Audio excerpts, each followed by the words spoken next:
Welcome to the Infinity Bros podcast, the only podcast that's perfectly balanced, as all things should be. My name is Isaac Edlin. I am your host, and I have one other Infinity Bro with me. It's Zane Ellis.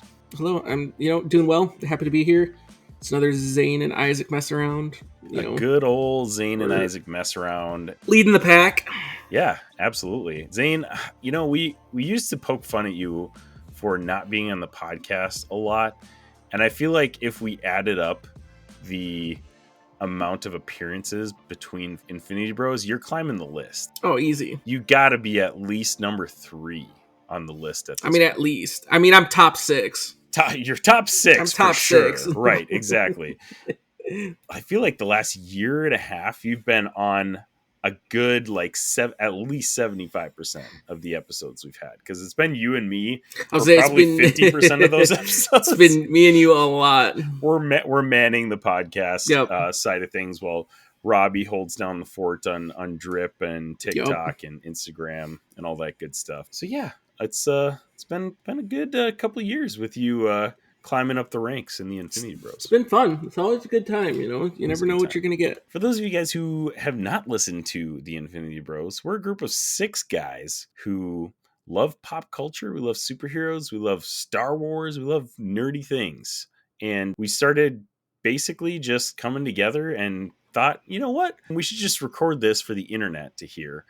And here we are. We're almost on episode 200. This is 199, Zane. Isn't that wild? Yeah, when you sit and think about it, you're like, yeah, I never would have thought we've been at, 200. But yeah, we're crossing that bridge. It's right in front of us. Yeah, over 5 years of podcasting and nearly 200 episodes. So you could say we're veterans at podcasting. Definitely doesn't make us much better at podcasting, but what we still do is have a lot of fun. So you might hear me or Zane on an episode. You might hear Mark in his wild conspiracy theories. You might hear Jarrett teaching us about comic book characters. You might hear Max or Robbie with their terrible takes. There's a lot of different variety to hear on the Infinity Bros podcast, and we are so glad that you guys have all stuck with us this long. We would encourage you guys to go to Apple Podcasts or Spotify, wherever you're listening to the Infinity Bros podcast. Please leave us a rating and a review, because that helps push this podcast a lot further than we could ever do by shouting it out on social media or doing anything like that. The rating and reviews help a bunch, and we would love it if you guys be able to do that for us. So thank you in advance, and buckle up, because this is an episode of basically 100% shenanigans. Usually we talk about and review TV, movies, video games, that kind of stuff. And we're in this weird lull of nothing coming out really that we're super interested in. So we don't really have anything to review today, Zane. Isn't that weird? Yeah, I feel like there's always something. And that's usually like when we have an episode, there's something to talk about. Right. There's always some like TV show that's going on that we could at least talk about a few episodes or something, And now we're just like, we're in this weird lull where we're waiting for all these banger shows to drop in June, like The Boys, The Acolyte, The Bear, all of those, and House of the Dragon. A lot of things happening this summer. So Max, our good Infinity Bro Max, gave us a suggestion to talk about Summer Blockbusters today. So that is what we're going to be talking about, with a few different topics. But number one thing that we're going to talk about is some nerd news. Hey, Zane, I was looking into getting into this Gunpla thing. There's one called the Unicorn Banshee. What the heck is that all about? Actually, Jarrett, what you're thinking of is RX-0 Unicorn Gundam 2 Banshee, which is from the Mobile Suit Gundam. Actually, you know what? It's time for nerd news. All right, Zane, buckle up. We've got a long list of nerd news that actually all of this stuff I've seen in the last 2 days, basically. So this is all pretty fresh. All right. You may have not even heard of some of these. Oh my goodness! So here we go. It's gonna buckled in. Buckled in.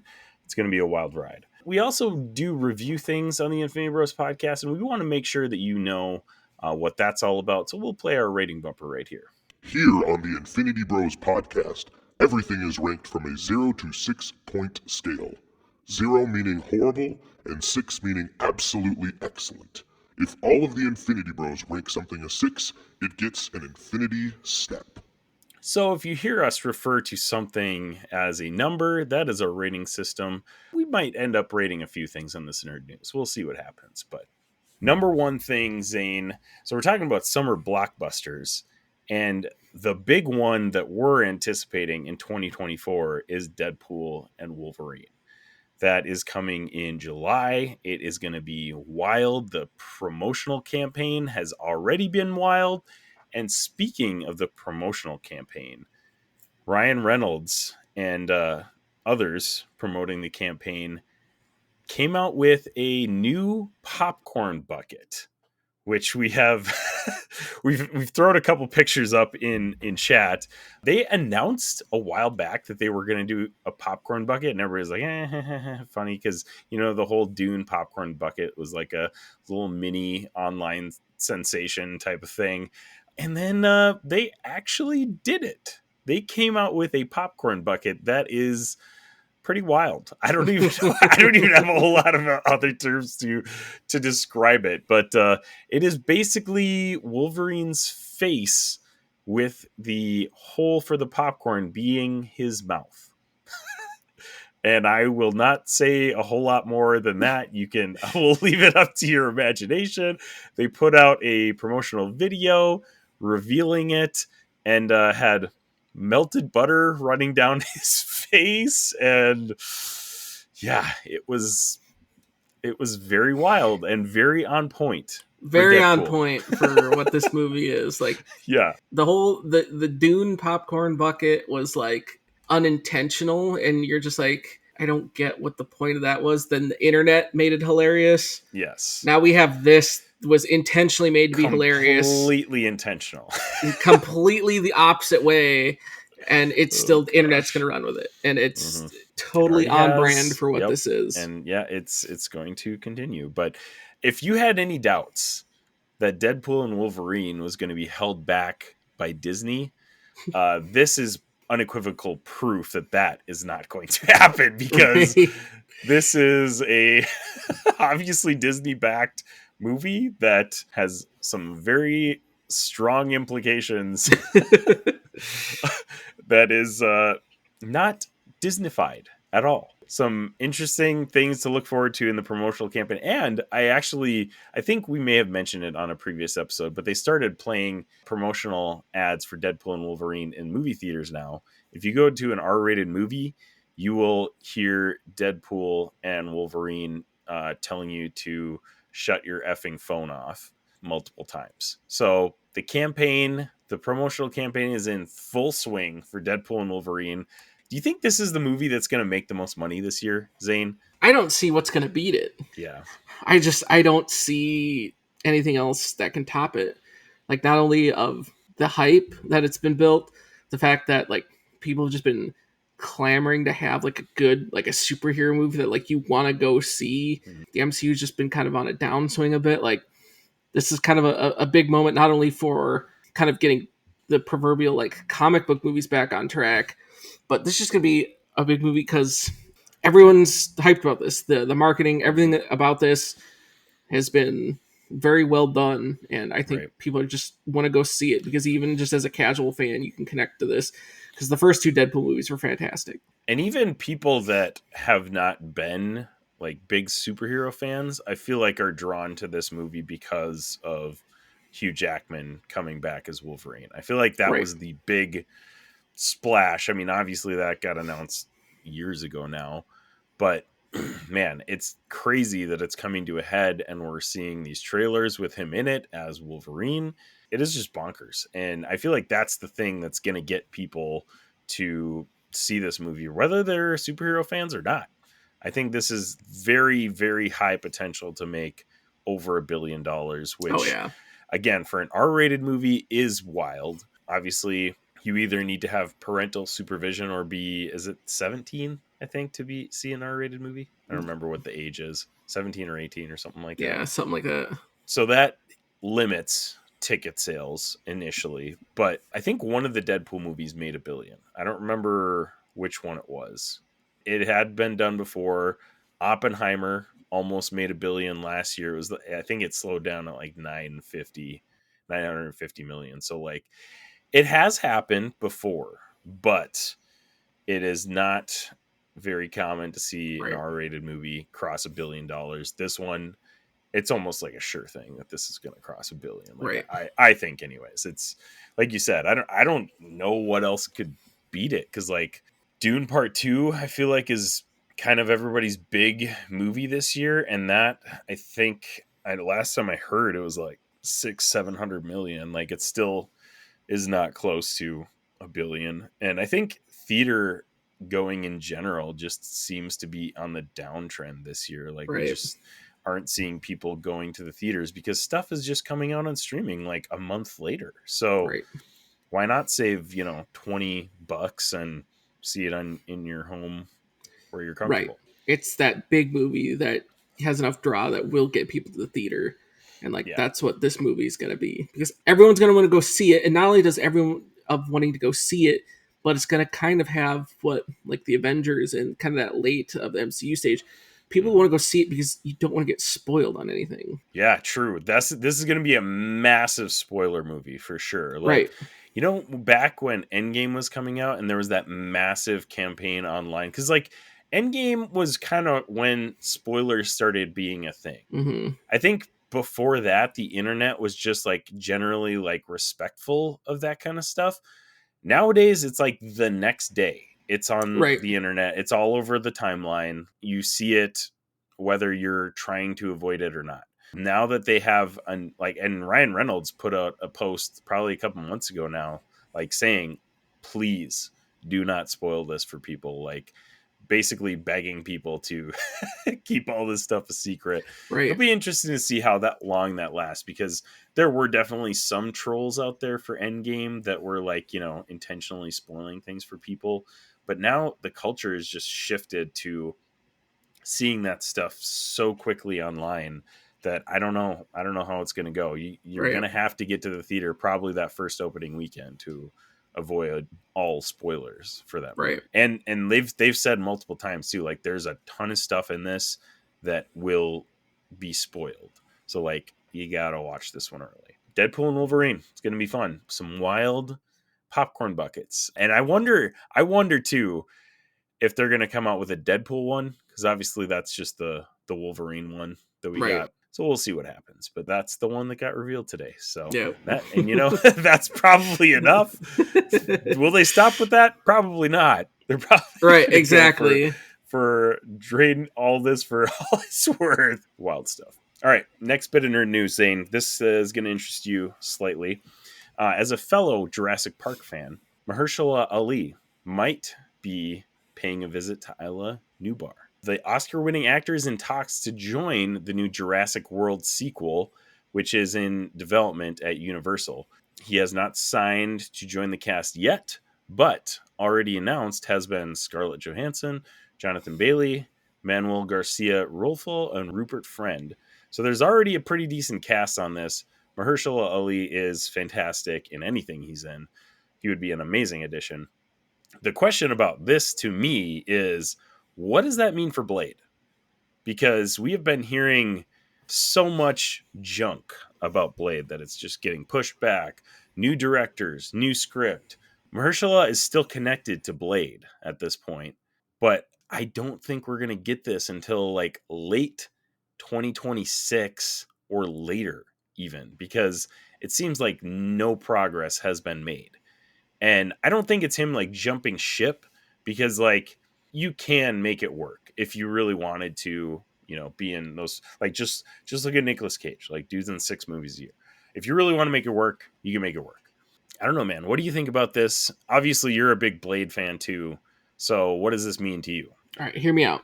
Vampire dinosaurs.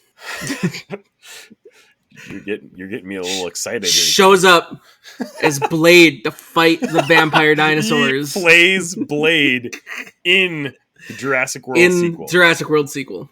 And they all connect. They all tie in. Love that. So Blade is really a sequel to the next Jurassic World movie, is what you're saying. Yeah, well, because instead of, then at the end, it won't be like Jurassic World. You'll see the sign, and that'll actually be the Savage Lands, and then the villain will be Sauron. Dude, I mean- okay. And then at the end of the movie, Mahershala Ali, who has been going by whatever name, literally just is like, I don't like that anymore. Call me Blade. Mm-hmm. That's Exactly. And then there's some electric guitar riffing credits. Mm-hmm. No, actually, it'll be like a final like showdown, and they'll take the inspiration from Halo, and like he'll get stabbed, and then he's like trying to like come back to get back on his feet, and they're like, oh no, what are you gonna do? And he's like, I'm gonna give him back his blade, and he pulls out the knife and then goes and stabs that guy, and then it cuts to the end credits and just Blade will return. Blade will return. Oh my gosh. We're geniuses. Listen to us. Universal and Disney, like, you guys need to get on this. This is Kevin Feige, reach out to us. We got ideas. It's a good thing Kevin listens to our podcast. But no, on like the serious, like I think it should kind of get pushed back. I think the kind of MCU and Disney in general right now is kind of at a point of they need to refigure out what they're doing. If they're going to come out with a Blade content, like it needs to be good. Like it could work as like a show, but I think as a character, it should be a movie. But it needs to be good, and it needs to like tie into what they're going on. Like it's been such a downswing, and Marvel and Disney's trying to do too much. So for me personally, I'd rather them sit on it and wait a bit longer to make a good Blade, either show or movie, instead of just putting it into this content mill of just trying to throw stuff out and then it just being like meh. Yeah. Like, no, just take your time. Yeah. Get stuff set. Figure out what you're doing. And Blade is one of those, I feel like, that doesn't need to be mainstream MCU. Right. Blade can be like, or what do they call it? I think they call it like Spotlight series. They started with Echo. It can be one of those like side quest type stories. Blade doesn't need to like show up in other MCU projects. I mean, hey, it would be cool if he did, right? But you don't need to create the script based on the MCU. Right. Just make a good script and then tie it to the MCU. Right. And then, Secret Wars, like we could get everybody in Secret Wars. Well, even still, like it doesn't even have to go to that degree. Like you can kind of run kind of the side stuff, because like I mean, look how good Werewolf by Night was. Right. Yeah. And like that's 100% kind of that same vein. That's right in that vein. Exactly. Right. Yeah, that would like be you perfect. can run right along those lines, keep it in that vein, and it kind of has its own. I don't know if you want to say self-contained story, but it in a way it does, because even from a lot of like the Blade comics, like I know there's one big arc where this like group of vampires like infiltrate S.H.I.E.L.D. And so kind of just like how Hydra did, but the story is vampires. And so like this whole arc is him going and taking out these S.H.I.E.L.D. agents that have been turned to vampires, but it doesn't affect overall S.H.I.E.L.D. It's just he's targeting just the specific ones that have been turned into vampires. So like everything else is still going on, all the main superhero stuff, but this is his own. Like they do kind of a decent job in kind of the comics of separating kind of this whole vampire undead type world that Blade lives in. Right. It runs parallel kind of to the main universe and branches over, but it's still kind of its own thing. And you kind of have that like Midnight Suns connection too, with like all of the cosmic or like mystical powered people as well. Like they're kind of in that same realm, but not necessarily a part of that world. Right. There's been rumors about a Midnight Suns movie. Marvel has acquired the rights to like the name, the Midnight Suns, for like a film title. So like that potentially could happen down the road, which would be amazing. But definitely think they need to focus on Blade and making that a good story first, because we've heard, multiple script rewrites.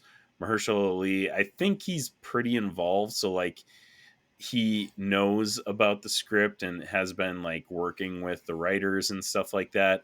And then we've had the director changes as well. So, a lot of tumultuous news coming from Blade, but getting him in a Jurassic World movie would be sick. Oh yeah. Well, even outside of that, Mahershala Ali, like anything he's in, I'm in. Like he's such a great actor. Like he's a great actor. And even still, like from like the Blade perspective. Give us the Blade game that's coming out. As long as that's sweet, like Yeah. I'll be all right. Take a couple Yeah. years, get the show set. Yeah, You now know. that we have, I mean, and I'm thinking more Star Wars specifically, I feel like we have a ton of different developers coming out with different IPs for gaming as well. We've got that 1943 game with Captain America and Black Panther coming out. The Blade game is going to be coming out, and we're going to talk about Marvel Rivals in a little bit here. But so many cool projects that are happening in the gaming realm. Blade is such a cool idea for a game. Mm-hmm. That's going to be amazing. And it fits well, like the whole concept, the character, like that is a good video game concept. Yeah, like, exactly. I'm all for it. And Jurassic Park, Zane, I think you're somewhat on the same page as me with this, but like Max's Fast and the Furious is his guilty pleasure franchise. Jurassic Park is mine. I don't care if they're good movies. I love them, and I will watch all of them. Oh, yeah. So people rag on The Lost World and Jurassic Park 3. Dude, I loved those movies when I was a kid. Yeah. They were incredible. Like, the concepts of those movies are fantastic. Even if they get some of the, like, accurate, like, dinosaur stuff wrong. Dude, it's a great movie. They're just so much fun. It's fun. That's why, like, even to this day, like, the first Jurassic Park movie is probably my all-time favorite movie. Like, I've watched that so many times. Yeah. Then from Lost World and Jurassic Park 3, rented those from the library all the time. Mm-hmm. Like, they're fun. They're just, and people crap on the Jurassic World movies too, but like I still enjoy them like almost as much as the original trilogy. Oh yeah, they're just fun. They're just fun. Like, they're fun. It's a freaking dinosaur movie. Like, come on, guys. Like, right. It's about dinosaurs. Right. In the present time. Like, obviously it's going to be ridiculous. Come on. That's what I'm here for. I'm here for the ridiculousness of it. Like, exactly. And that's what Max would say about Fast and the Furious. So, you know, to each their own. I don't enjoy the Fast and Furious movies for that reason, but some people do. So there you go. I like dinosaurs instead. Next thing up on our nerd news is Knives Out 3. They just announced a couple days ago, Rian Johnson specifically, director and writer of the first two Knives Out movies. They're going to be coming out with another one called Wake Up Dead Man, a Knives Out mystery. They've already been working on the cast. Daniel Craig is coming back as, what's his name, Benoit LeBlanc, or whatever his name, Benoit Blanc. And we've got already added to the cast Glenn Close, Andrew Scott, Kerry Washington, Josh O'Connor, Kaylee Spaney, and Jeremy Renner just got announced today. And Mila Kunis just got announced today. So there's already a growing cast, and this is one of those, I love these movies because you could just throw literally any celebrity in there and be like, yeah, let's go. Right. Like, the last one had like Dave Bautista and what's her name, Agatha Harkness. I can't think of her. Catherine Hahn. Yeah, like just like an eclectic mix of actors and actresses that just makes it so much fun. Yeah. And the modern day murder mystery vibe that they give is just, I love those movies. They're just so much fun. So I'm very excited about this. What do you think about the next one coming up? Any of those actors, actresses really interest you? I mean, like, not off of, like, top of my head. Like, it's just, I think, like you said, you kind of nailed it, of just like, it's an eclectic mix. You don't know who's going to like pop up or show up, who they get. It's just a fun story. Yeah. Like you said, it's this modern of just this murder mystery. And like, yeah, it's kind of plug and play. Who are you going to get? What role are they going to have? Like, it's just, it's fun. It's well done. It's well written, you know, it's a good series. And yeah, it's just like, it's not like I have a list of like, oh, this person needs to be in this or this. It's just like, I like that you don't know who could show up in it. Like, it would almost be more fun if they didn't announce who was going to be in it, and then to see them in the movie, like, that's when you find out who's in it. Like, obviously your main characters or maybe a couple teasers, but like, if they did more of keeping stuff secret of who's in it, like, that would put it, you know, next level. That would be kind of sweet, actually, if they didn't announce any of that.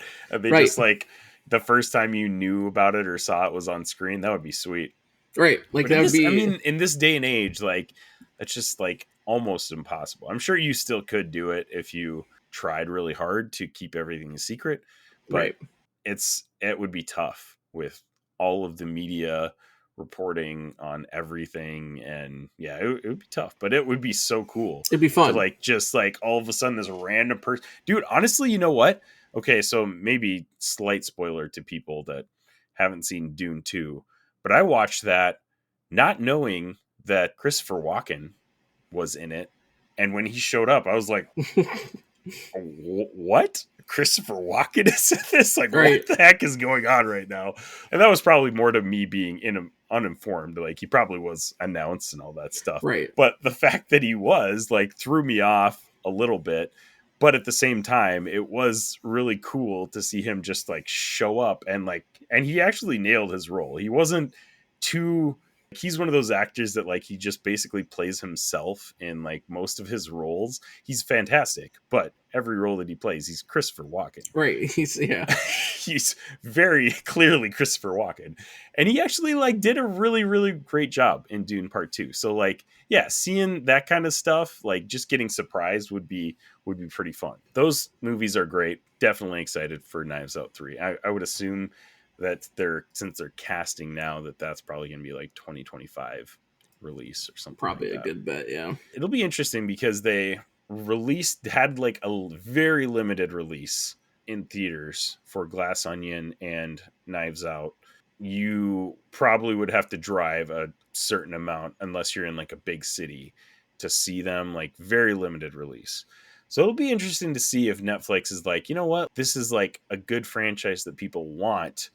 Let's throw this, give it a major release and like see what happens. Because I would imagine that they're probably not too cheap to produce. Like they're pretty high production. It would be interesting to see if Netflix can have success in the theater. Maybe this isn't the year for it, as we've been talking about already. Right.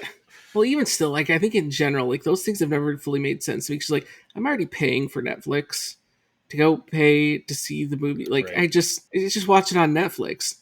Now, if you were to go and be like, all right, there's limited release, but then, you know, maybe had some memorabilia that came with it, or like, hey, we're going to do this showing and there's going to be a member of the cast there that does a meet and greet, like something like that. Cool. Sure. Mm-hmm. That would, but it's just like, I'm already paying for Netflix. Why would I spend $20 to sit in a theater when I can just wait for it to be on Netflix? I can sit in the comfort of my own home and watch it.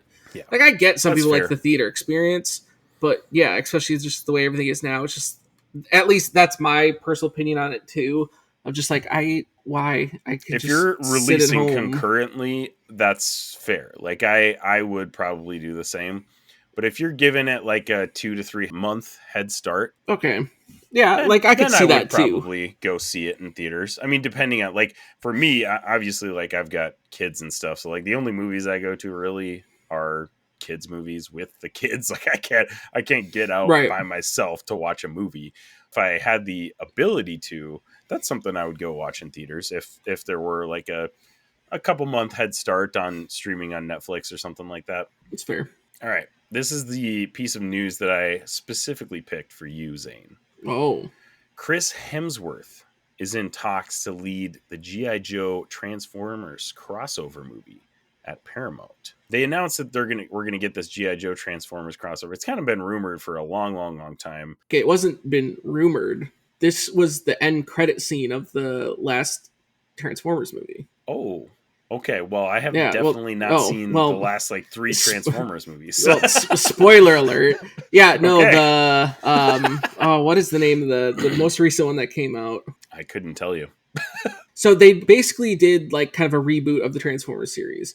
Okay. So it's with the Rise of the Beasts, or yeah. So it has like Optimus Primal. Yeah. Rise of the Beasts. Yeah.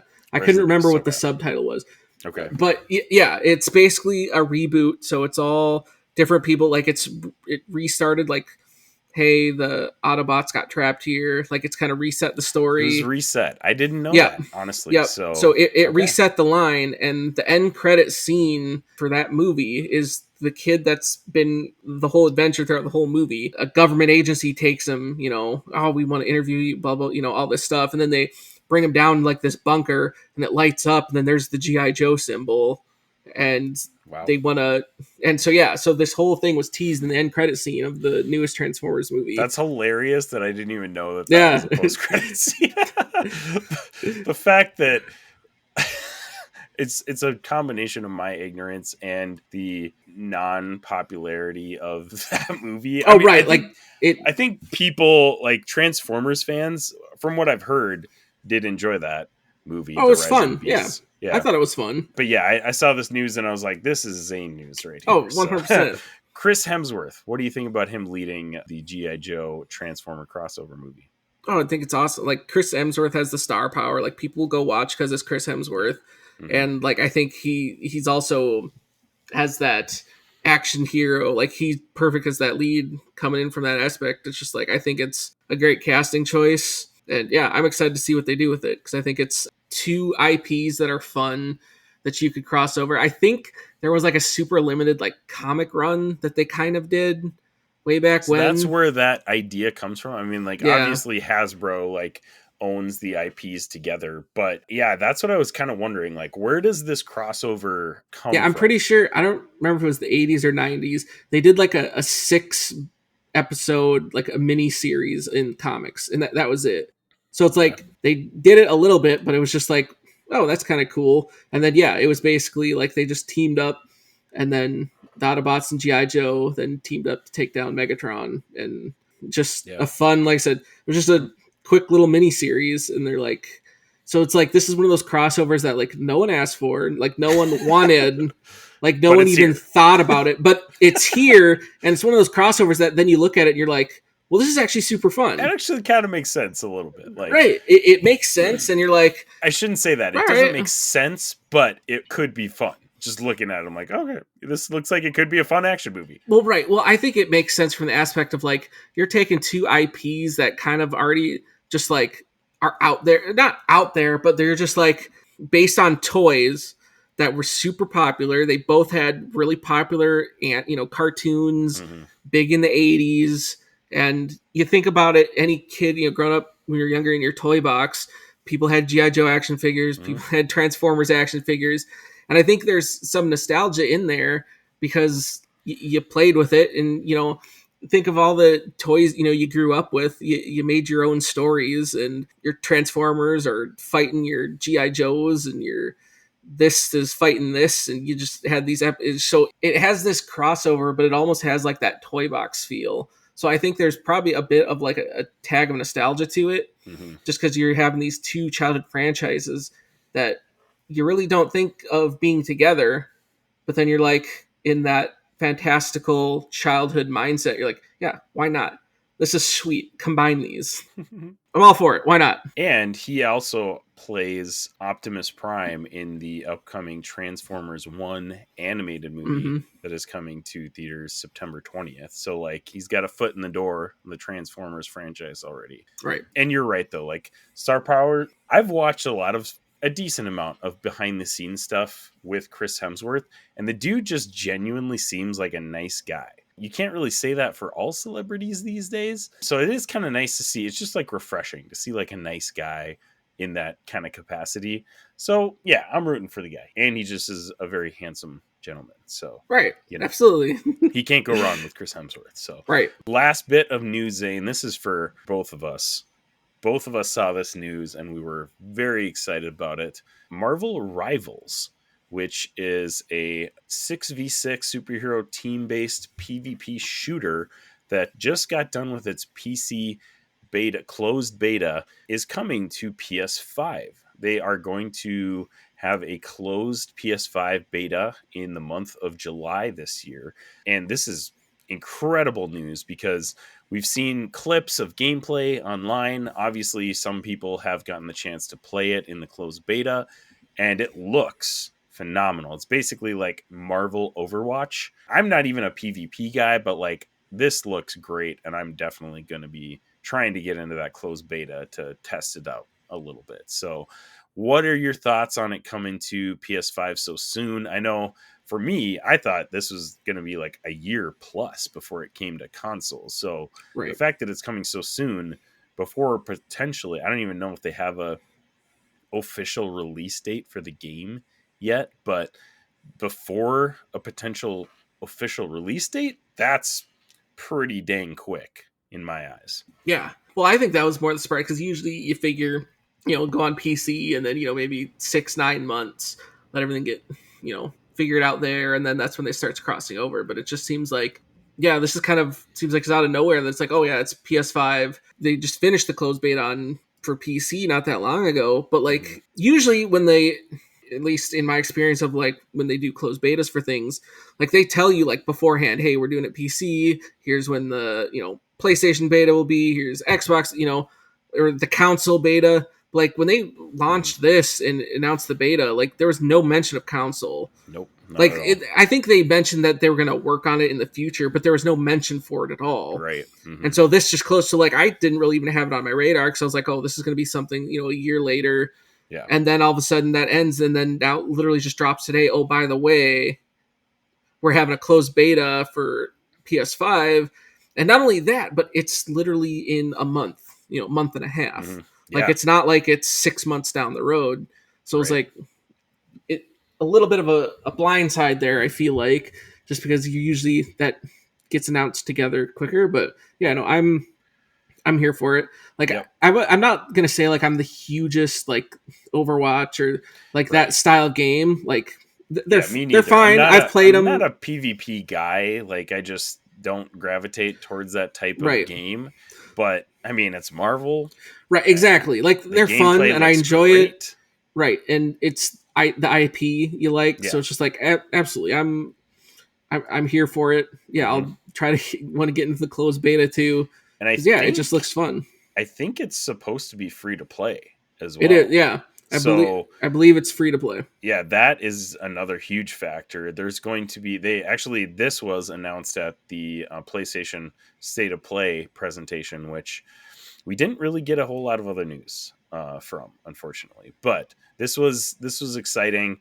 PS5 users will get a exclusive Scarlet Spider outfit, so that'll be really cool. And they also announced that Venom and Adam Warlock are going to be playable characters as well, and they already have a pretty decent line. They had a decent roster already, right? Yeah. So you will not have tough time finding a playstyle to suit yourself. I think there's going to be plenty of characters in Marvel Rivals that you're going to be able to choose from. So pretty cool. Very excited to try that out. Hopefully get into the closed beta. Zane and I, maybe we'll get back to streaming. Ooh, that would be cool. Stream That'd be a fun Marvel one. Rivals. That would be a fun one game to stream. We'll see how it goes. I gotta like upgrade my PC and do some stuff, because the last time I was streaming my PS5 games, it was a rough go of it. So. A little rough. Yep, got to do some things to get back to that. But very exciting.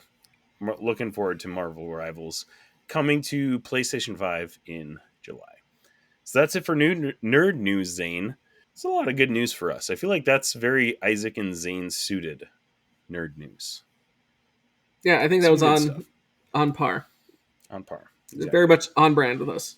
Next thing we've got, Zane, now I'm saying this out loud and realizing that I probably never told you that we were doing this.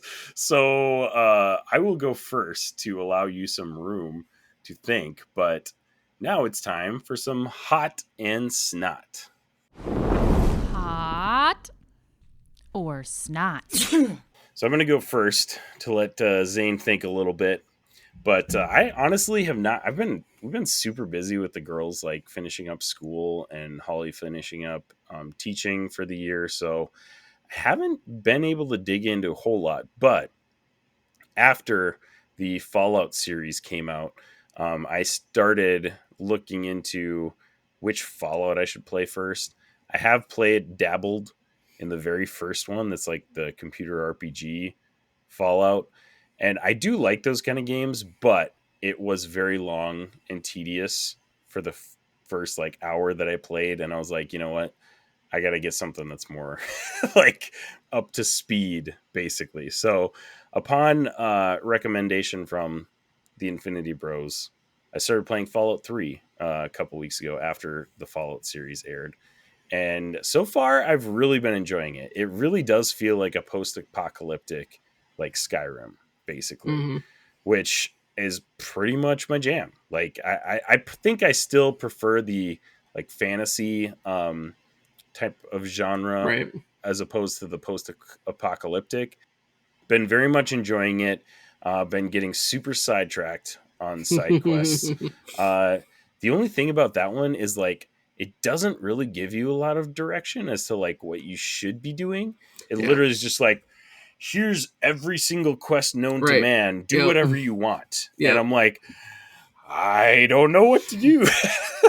So I've just been going off, like kind of doing my own thing and occasionally making my way to what I think are the main objectives, but who knows? But I've been enjoying it so far. It's a lot of fun, and I think you can get almost all the Fallout games for super cheap on like Steam and PlayStation Store, all that stuff right now. So been checking that out. It's been good. So far, I think I've probably put like 10 to 15 hours in it, and I'm really enjoying it. Give it a 5 out of 6, just like first impressions. So we'll see what the rest of the game turns out to be, but I like the gameplay, the Skyrim-esque gameplay, all about that. My other hot is Welcome to Wrexham. That's the series. It's like a docu-series that Ryan Reynolds and Rob McElhenney from It's Always Sunny in Philadelphia, they bought Wrexham, a like football club in Wales, and they basically were like, hey, we're going to do this and we're going to do a documentary about it, about like the progress of the team. And it's been like way more enjoyable than I thought it would be. I mean, like obviously with Ryan Reynolds and Rob McElhenney, like those guys are funny dudes and it's going to be fun to watch them. But like the football side of it, or the soccer side of it for you Americans, it's actually been, I've grown way more appreciative of soccer and European, like the Premier League, like system. It's really been cool to watch going through that, because Wrexham is like on the bottom tier. I think I'm like almost through the second season right now. The third season is actually like releasing weekly as we speak right now. And they are like at the top of the National League, which is like basically you have the Premier League, and then there's a couple like League One, League Two. I think they call it league play. So like the good leagues are all above them, basically. So if they get promoted, they're in the good leagues, basically. Right. But it's been actually really, really cool. So really enjoying that show. I'd give that a 5 out of 6 as well. Have you caught that one at all yet, Zane? No, I haven't. It's on Hulu.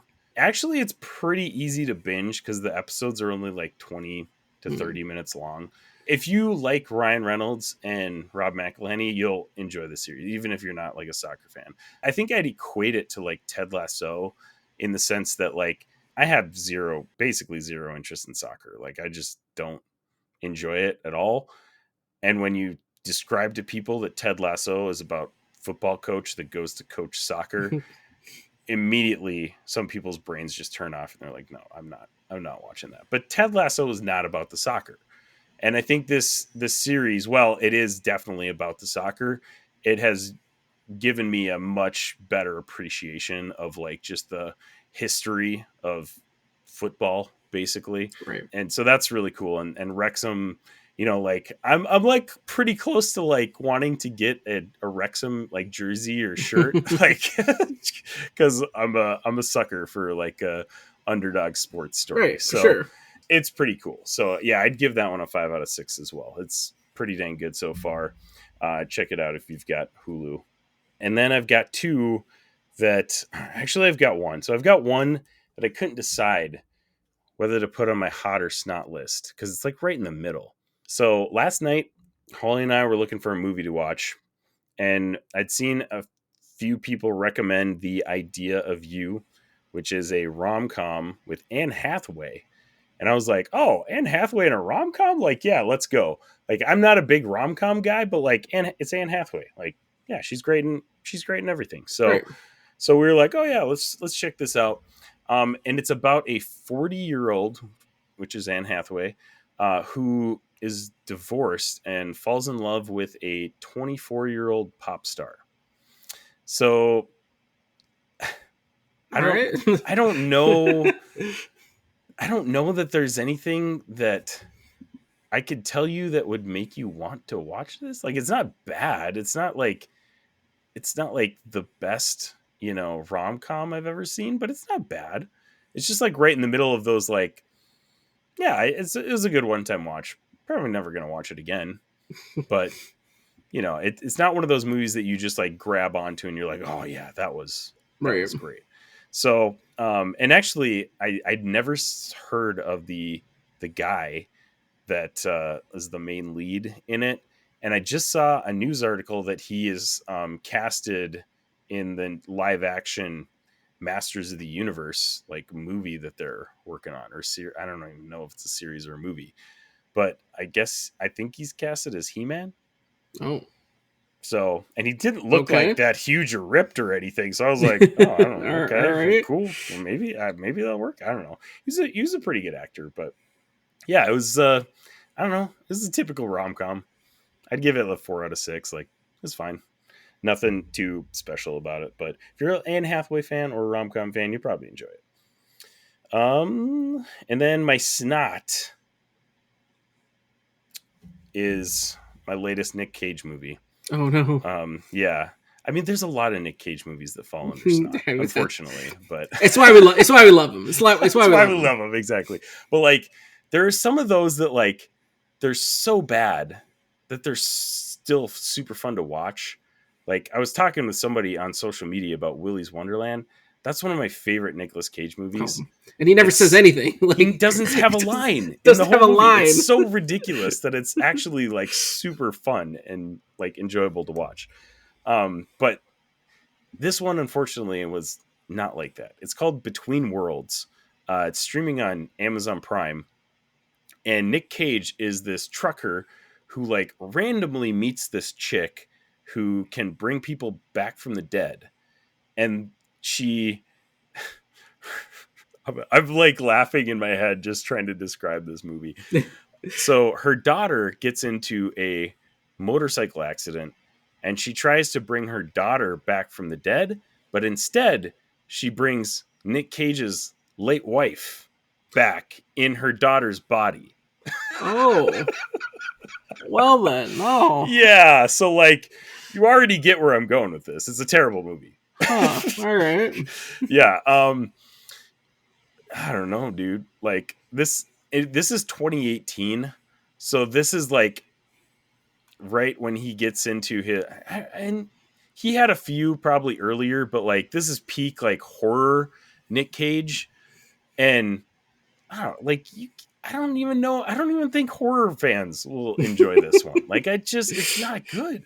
It's kind of right in the middle of like some of those get so bad that they're funny to watch, and it's just not quite there yet. Like there are parts that were ridiculous that I laughed at, but I was like, this is not one that I would pop on at like an Infinity Bros party and like laugh at with you guys. Like it's not, I mean, sure, we would still have fun watching it, but it's not that kind of movie. It's not Mandy.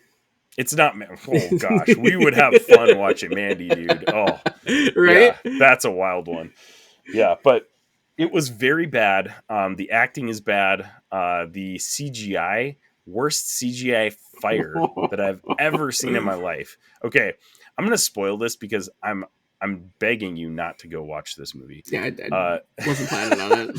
So at the end of the movie, and two consistent things. I don't know why this is. I wonder if Nick Cage like suggests it when he's like in the like writer's room or something like that. His name is Joe. For some reason, he's always named Joe. Like in like 7 or 8 of his movies that I've watched, he's named Joe. Okay. And then number 2, he's like a grumpy drunk. And like, that's like all of his bad movies. He's a grumpy drunk in, basically. I don't know why that is, but that's the way it is. So he's Joe. He's a grumpy drunk. And like I said, this is the worst CGI fire that I've ever seen in my life. The movie ends with drunk, grumpy Joe lighting, like pouring gasoline all over himself, lighting a cigarette, and he's just casually like smoking a cigarette while he's on fire. Like, I saw that and I was just like, you guys just gave up on this ending, right? Like, you're just like, you know what, Nick, let's just call Nailed it a it day. in. Let's just be done with this. Like, it was so bad. The third act was atrocious. And like, sometimes a lot of these Nicolas Cage movies that I'm watching, like, they start out really weird and I'm like, where is this going? And by the end of the movie, I'm like, oh, okay, like, all right, like, I can dig that. Like, sure, whatever. But this one started off bad and just got worse as the movie went. So do not watch it. 1.5 out of 6. I give it the extra 0.5 because Nicolas Cage does not perform horribly. Like, he's kind of his average Nicolas Cage. And some of the acting is okay. But man, that CGI fire at the end just did it for me. I was just like, wow, this is a terrible movie. And the concept, I guess, is original, but it's still weird. It's still super weird. So that was pretty bad. But that's all I got. Zane, you got anything for Hot and Snot? Not really. Let's see. From the State of Play today, they had a trailer for the new Monster Hunter game that comes out next year. Ooh, okay. That actually looked pretty good if you're a Monster Hunter fan. I think it's called You and Jarrett. Monster Hunter Rise, I think. Like, it actually I looks thought pretty Rise good. was the one that came out on Switch. Is that one? I don't remember. I don't know. Maybe it wasn't. I'm not a Monster Hunter guy, so I don't remember what it was. I mean, either way, there's a new Monster Hunter game coming out. Cool, that looked pretty cool. Yeah. Trying to think. The only other thing I got, I guess, I've been watching through this gall darn anime. I was kind of talking about it. I guess I'll throw this in here. Do it. Is this a hot or a snot? It's both. I guess it's both for good reasons. What's the middle category in hot and snot? I don't even like. We gotta come up with something. It's one of those things. It's hot and snot. Like, it's so bad, it's good. Okay, it's one of those things. Yeah. Yeah. So the anime is called Ghost Stories, and it's on Amazon Prime. Now, what's significant about this anime is that it's kind of aimed towards like younger kids, but it's kind of like a horror type anime. The whole plot is like these high school kids are like the paranormal club in their school, and they banish these ghosts and spirits, blah, blah, blah, blah, blah. Well, it was, I guess, moderately successful or whatever in Japan. It, didn't really do much. It had one season. But anyways, I don't remember if what the deal was with the studio, but they sold the rights to do an English dub on this. And the company that like bid on it was like it was basically bundled together. They were trying to bundle something else. So it's one of those things that like they just kind of accidentally came to these rights with this anime, and they're like, all right, well, let's just do an English dub for it. And they're like, all right, well, how do you want to do this? They don't have anything to go off of. And the parent company was just like, well, you can just say whatever you want. The only rules that they were given for the dub was you can't change characters' names, you cannot change how the ghosts are slain, and you cannot change like the overall like plot or the theme of an episode. That's Outside hilarious. of that, every line is ad-libbed. Wow. And it progressed, and I think it's like 20 or 21 episodes, and around like 8 or 9, you can tell that all the voice actors and actresses got on the same page of like, all right, we're going to just keep pushing and seeing how much more ridiculous stuff we can say. And it literally just gets worse and worse. And you're like, I can't believe this. But they were literally like, they weren't monitored. They were just like, say whatever you want. Just don't break hilarious. These. And this show oh my gosh. is ridiculous. Like, okay, did you ever, growing up, I know it's on Prime too, but did you ever watch Most Extreme Challenge? No, it doesn't sound familiar. Okay. Well, I could also recommend watching this too. It's hilarious. So Most Extreme Challenge there's this show, I don't remember if it was Japanese or Korean, called Takeshi's Castle. And think of it as like Wipeout, kind of like from maybe like the 80s Japanese Wipeout. Is that the one where they do the like figure, like they try to fit I mean, the that's foam thing coming out? That's one of the challenges. That's part of it, but they have all these like weird challenges. It's almost more like Fear Factor-esque type challenges. Okay. So this whole thing was a show, Takeshi's Castle, like I said, I think it was like 70s, 80s, whatever. But Most Extreme Challenge was that whoever the company was, they bought the rights to all these, like the video for this, and they basically have two announcers in English, but then they dub what everyone is saying. So it's completely ad-libbed. They completely like make up the voices of what the announcers are saying, what the contestants are saying. It's actually hilarious. Like if you've never watched Most Extreme Challenge, again, I would recommend watching that. But it's the same thing. Like they completely ad-lib it. It's the same thing they do in this anime. Everything's completely ad-libbed. And like I said, it just gets more and more ridiculous of everything they say, and they just keep pushing what they can say. And so like obviously it's all ad-libbed, so like it's not good, but it's hilarious because you're like you know that's not what the line is supposed to be, and you're just like, I can't believe they just said that. And so the anime, when they did this, it was from 2001, so all the references, it's all dark humor, it's all late 90s early 2000s references. It's been a riot to watch because it's hilarious, because it's legit like no one's watching us, so we're just gonna say whatever we want. And like then there's like articles I've read that they basically made it that like whoever would like show up first to record their lines, they basically would set the pace of the whole episode. So like they would record their lines, then when everyone else got there, they had to play off of what they said. So it's hilarious. Like I said, it's still. What an amazing concept, though. Like, that's so fun. It's absolutely ridiculous. And you're like, I can't believe that this was a thing that they're like, yeah, just go for it. But, oh my goodness, it's been a riot. It's been hilarious. And like I said, around episode 8 or 9 is when it really starts taking off. Like, you can see it slowly ramping up. But, like, throughout the whole series, it just gets more and more ridiculous. So it's been hilarious to watch. So that's why I got to put that in both hot and snot, because like it's not good. It's not like it's a good anime. It's not like it's, good plot devices or anything, but so that's snot, but it's hot because it's hilarious how it's ad-libbed. And that's amazing. It just makes it. I want to go check this out. It's on Prime. So like, if you got time to kill and you want some episodes of stuff, Ghost Stories on Prime, and then Most Extreme Challenge, also just abbreviated MXC, that's also on Prime. You can go check both those out. It's fantastic, just mindless TV to throw on. And it's hilarious because it's all just ad-libbed. Yeah. It's wonderful. I would recommend checking both of them out. Nice. All right, Zane, talking summer blockbusters, we have a top 6. We're going in 3, 2.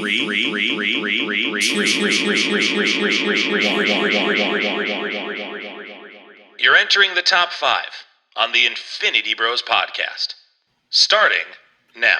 We're doing top 6 summer blockbusters. And for me, when I hear summer blockbuster, I hear a movie that is made to make money in the theater. Like a movie that is basically promoted to have people coming out to the theater. Like I remember that one of them is on my list specifically that I'll talk about a little bit later, but I had this theater experience where like it was jam-packed, like people coming out the door. That's what I think of when I think summer blockbuster.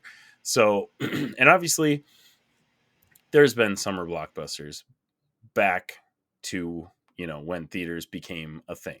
So some of these summer blockbusters we're probably going to talk about might be, unless you went pure, Zane, and went to only experiences that you've had before. But I went to like movies that I was like, that would have been like the most incredible movie to be at like a midnight premiere for. My list is a little mix of both. My list was more or less of just like, these seem like movies I'd want to go to.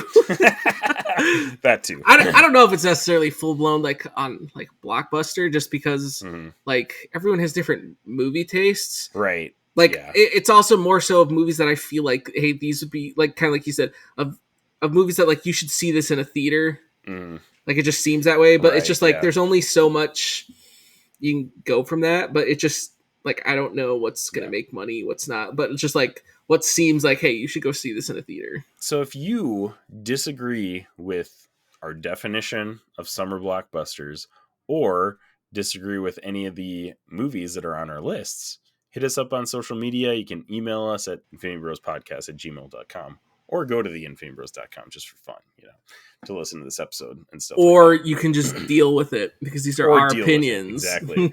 I mean, I would like to hear from you, even if you disagree with us. Like That's true. Matt from the Geek Nation podcast hit us up on socials after our latest episode, Zane. It was like, mint chocolate is disgusting on everything. And he was dead wrong, but Well, he still let us everyone's, everyone's entitled to their opinions, even when they're wrong. So, Exactly. There you go. All right, Zane. Do we want to go back and forth? Is that how we want to do this? Or do we want to do a sure. whole list?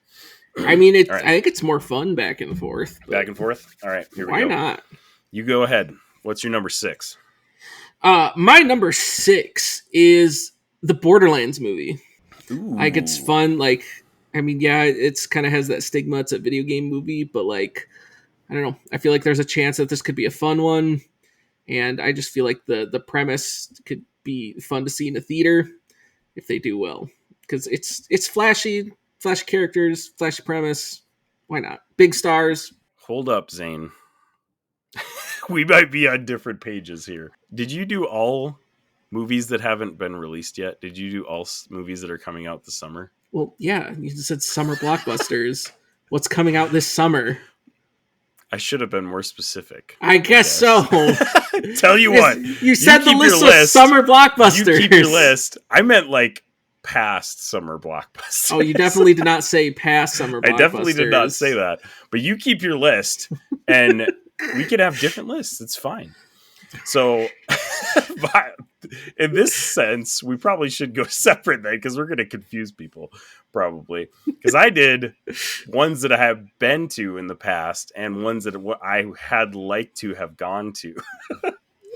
So, I don't know how you got that from this. That's what I got from Max. Infinity Bro Max suggested Summer Blockbusters as a list, and I was like, the first thing I thought was, I don't know if there's more than one summer blockbuster that I'm going to this year.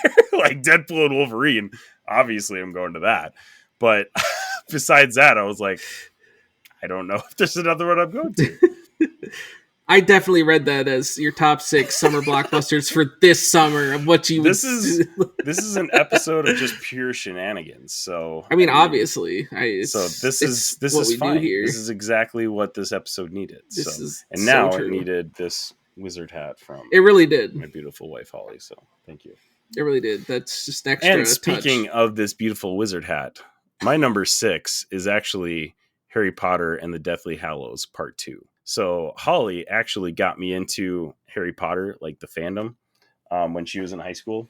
Never read the books, never watched any of the movies until about like I think the 5th one, maybe 5th or 6th one. I started going to the premieres with her. And I remember going to this one, and this is one that as a like kind of like an outsider perspective, because I wasn't like, I liked Harry Potter, but I wasn't like a huge fan. I like went to this movie and everybody was so hyped. Like my wife was like screaming, like everybody was so hyped to be here, and it just got me hyped to be there.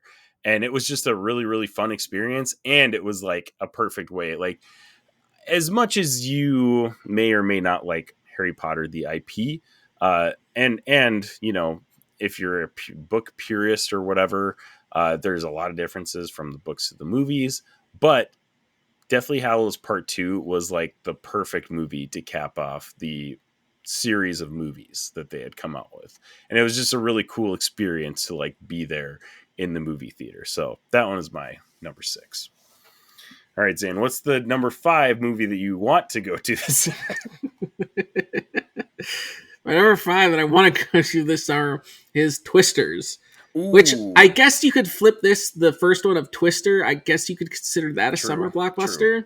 But Twisters looks good though. Twisters legit does look good. Yeah, I want to go. Even as far as summer blockbuster, like that could do it for this. Like legit.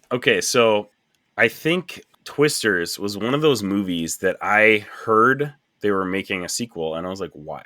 Like, why is this needed? I don't care about it at all. But I do really, really love Twister, the original, and everything that I've seen about Twisters has made me more intrigued to go and see it. So because of mine and my wife's love for the original movie, we might actually go see this one this summer. Like this one, it looks good. I agree with you there. Perfect. All right. My number 5 of movies that I have already been to, Iron Man.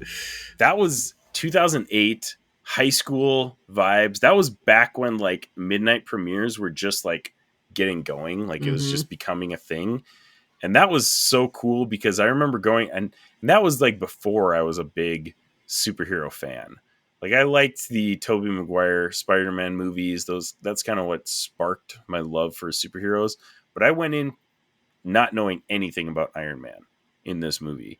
And that movie blew me away. Like when the credits were rolling, I was like, holy crap. Like superhero movies can be cool.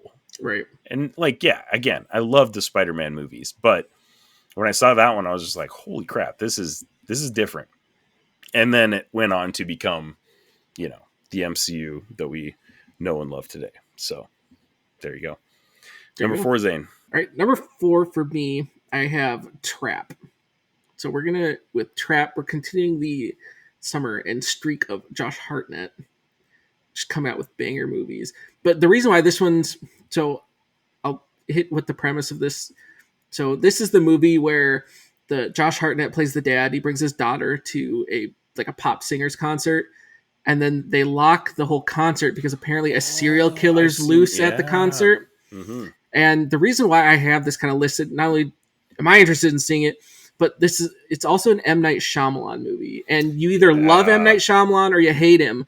But for whatever reason, his movies can seem to just blow up or completely implode. So that's why I was like, it has potential, I guess, of summer blockbuster. That one looked interesting. I saw it seemed like an interesting premise. Like, oh, okay. But yeah, it's like you either like his movies or hate them, and that's usually how it seems to go with his movies. They're either really good or really bad. So I was like, you know what? I'll put that on there just because I'm interested in seeing it because it's a premise we haven't seen before. So I was like, all right, I'll give it because it seems original. Yeah, cool. So, and it's Josh Hartnett. So there you go. My number 4 is the last one that I've actually been to on this list. This is my most memorable midnight premiere that I ever went to. It was The Dark Knight. I remember going to my hometown theater. It was packed, people lining up out the door, and we were in the middle of the movie theater. Credits were the previews were playing and stuff. And this one guy, I'll never forget this. This one guy, when it all became quiet, was like, "This isn't Wall-E." And just like everybody burst out laughing. It was fantastic. But that was my most memorable midnight premiere that I ever went to. And it's The Dark Knight. Like, it's one of the best, not even just superhero movies, but like there's a case to be made that could be on a top 10 list of best movies of all time. Yeah. If you're a superhero fan, probably. But I think it stands alone on its own as just a film in general as well. So that was an amazing experience. And once again, that was the last one that I have on my list that I actually went to. So, well, and then the fun, especially for The Dark Knight, like how impactful that was. But my fun fact of that was the first time I ever met Robbie. Really? Yeah, we went to, he was visiting at Crown, him and Jess, and it's like, all right, we got this new guy coming, and we went to Dark Knight in Waconia.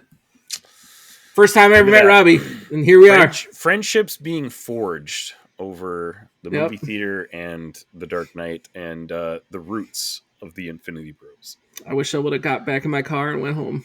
You know, just kidding. True. Just kidding. Yes, I agree with that sentiment. But it is funny because like the Infinity Bros are basically formed off of you and Robbie and Max's group chat. And that's basically what our friend group is based on. That was the beginning. That was the very beginning. And it is crazy to see like the results of that and how we've still stuck together through, God, what has it been? 2011, probably. Years, yeah. 13 years. Wild. That's wild to think about. It's been that long. It's been a long time. It's been a really long time. And 5 years of Infinity Bros. Wild to think about. So, yeah, that's all right. My number 3. Oh, wait. You're number 3. Wait, it's my number 3. Your number 3. Yeah. Go ahead. My number 3, it's more my hype on this. It has the edge because of just the name tied to it and because of the series. But my number 3 is Alien Romulus. So it is a new Alien movie in the Alien franchise. I believe this one is supposed to take place between the first and the second movie. But these are always big movies, and especially even the side ones. If you get into like Prometheus, those ones, like if you never like watched through those movies, I get if you're not a horror fan, these probably are movies that aren't on your radar. Mm-hmm. They're not super terrifying because it is creature feature type stuff, but like the story that's built and some of the shots and how it's like made, like these are great movies to sit and watch, and they're long movies, so it's just like they might not be in everyone's like wheelhouse if you're not much for horror, but like these are they're solid movies. I very much enjoy them, so that's why it gets number 3 for me. And nice. I'm also just a horror person. Not that those really make great blockbusters, but sometimes they do. Sometimes. If it's a big enough like IP it's coming from, like Alien is. Right. So True. There you go. Yep. My number 3 is actually one that I've seen in theaters, which was a special experience in of itself, but Empire Strikes Back. I've seen some documentaries of like Star Wars fans back in the day, and that would have been just such a special thing to be at a premiere of Empire Strikes Back. And that was before Empire Strikes Back is when we find out that Luke is Vader's son.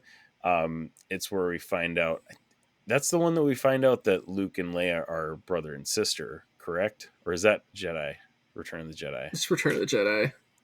But anyways, like just being there would be just such a cool moment. And I can just imagine like what we got in Avengers Endgame.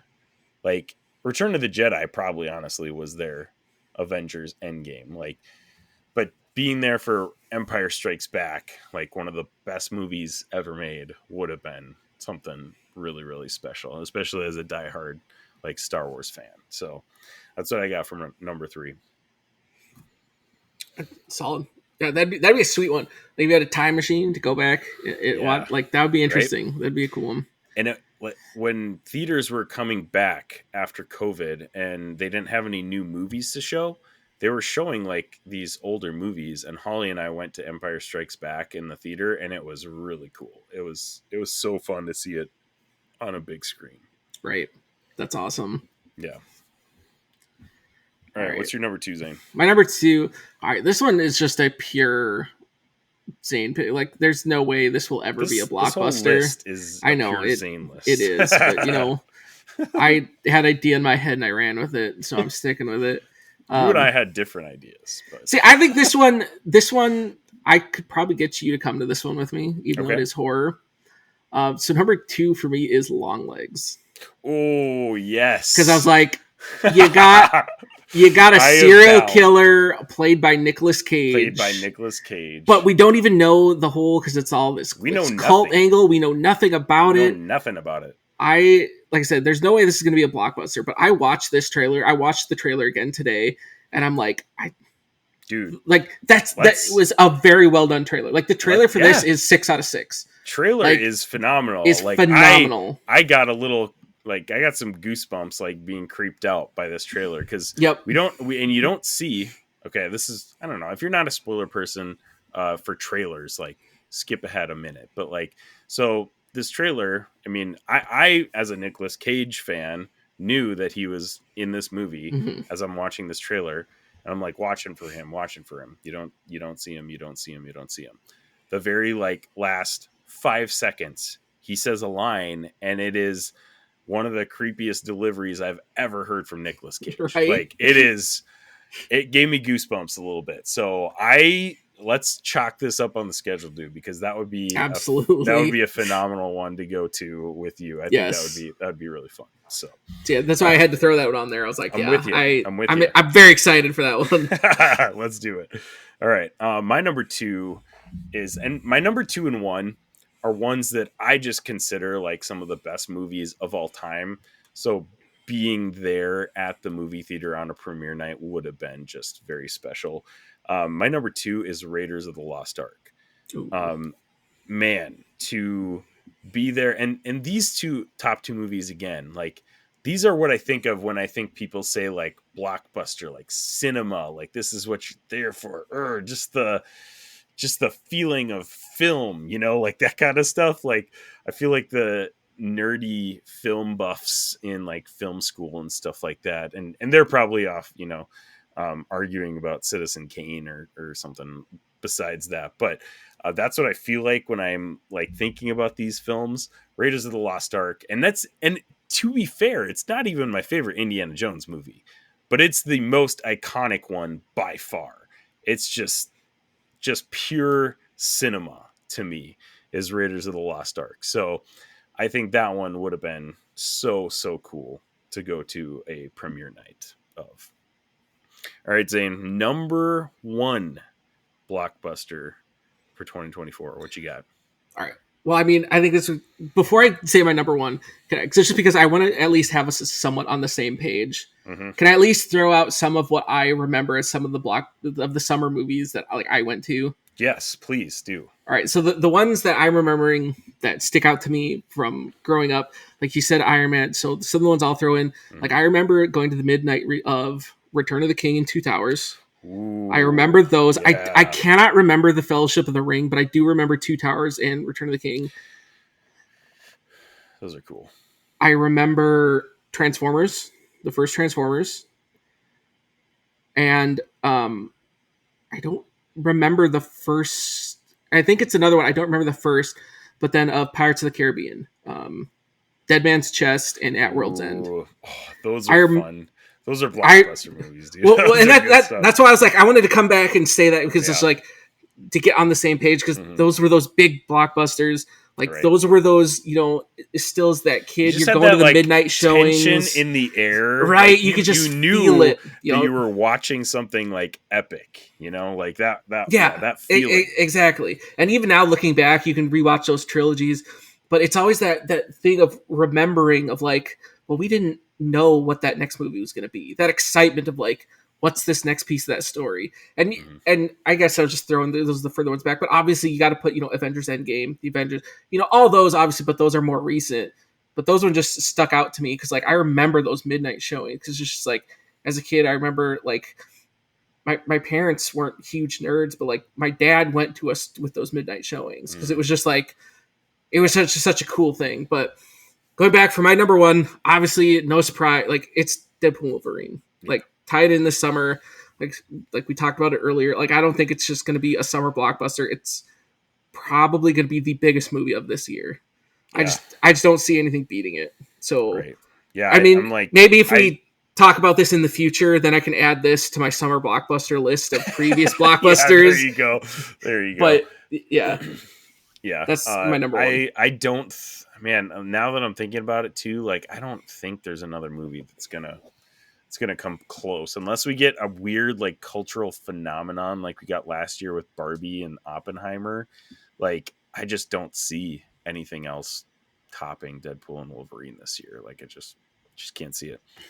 But yeah, that's going to be a fun event, and it's now that we're talking about it now. I haven't bought tickets yet, but maybe we should go together Zayne, because that's one that's going to be a fun one to get together with friends and have that old summer blockbuster feeling of going with a group of people. You know, that was the fun part of those summer blockbusters, like getting together with your family and your friends and just like having a good time watching an epic movie. So that's got the feel. It's got the feel, even though it's going to be rated R and there's going to be a lot of sexual innuendos and inappropriate jokes. It's going to be phenomenal.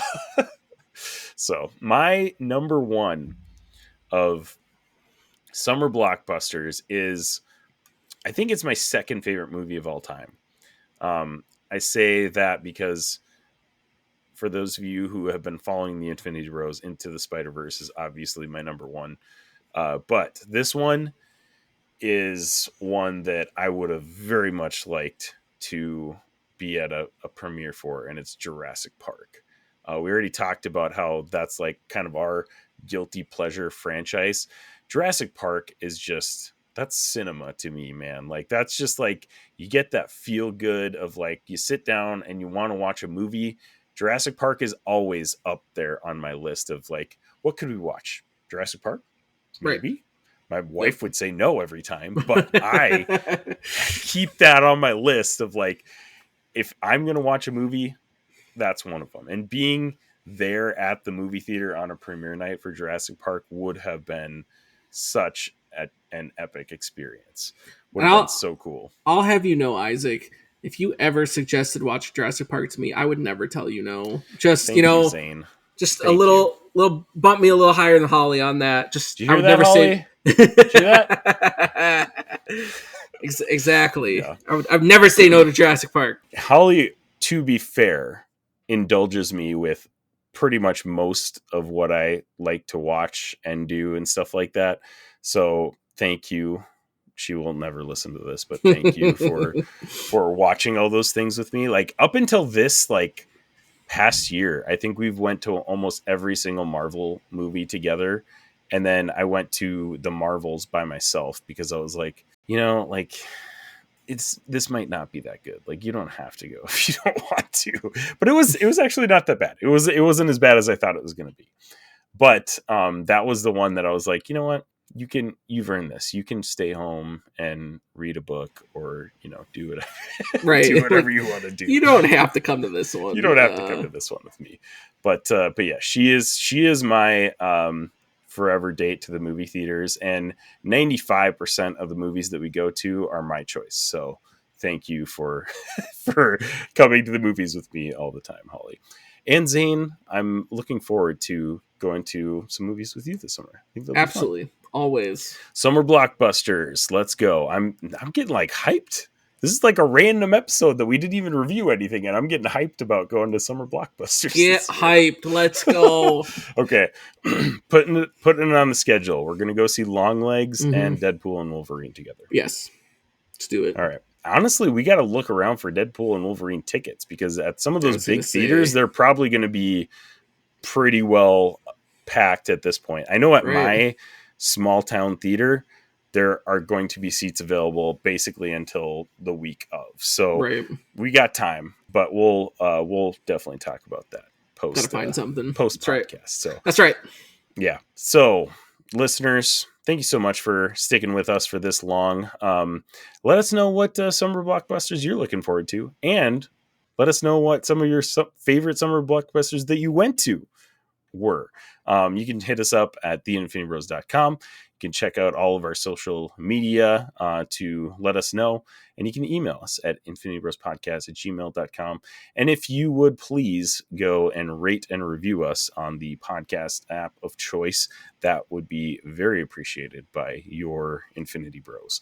Well, Zane, thanks so much for being on this podcast full of shenanigans tonight.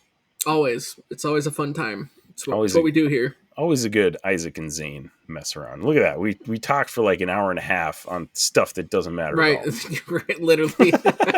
It's what we're good at. Thank you, listeners, wherever you're listening, however you're listening. Thank you so much for making us a part of your podcast experience. We love you 3000. Bye. Thanks for tuning in to the Infinity Bros podcast. You can find the Infinity Bros on Facebook, Instagram, Twitter, TikTok, Twitch, and YouTube at The Infinity Bros. You can also check out our website at theinfinitybros.com for links, reviews, and sweet merch. Feel free to send listener feedback via social media or email at infinitybrospodcast@gmail.com.